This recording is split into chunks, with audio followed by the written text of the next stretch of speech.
प्रभु से प्रार्थना करो और वह तुम्हें उत्तर देगा।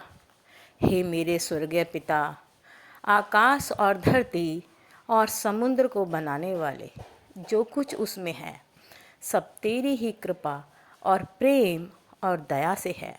हे मेरे पिता, मैं अपने आप स्वयं को तेरे चरणों में दीन करती हूँ। प्रभु जी, मैं घटूँ तू बढ़े, मैं घटूँ तेरी चाहत मुझ में बढ़े। हे मेरे पिता, मैं धन्यवाद देती हूँ आज के दिन के लिए जो आपने मुझे अपनी संगति से जोड़ा। आमीन। धन्यवाद प्रभु।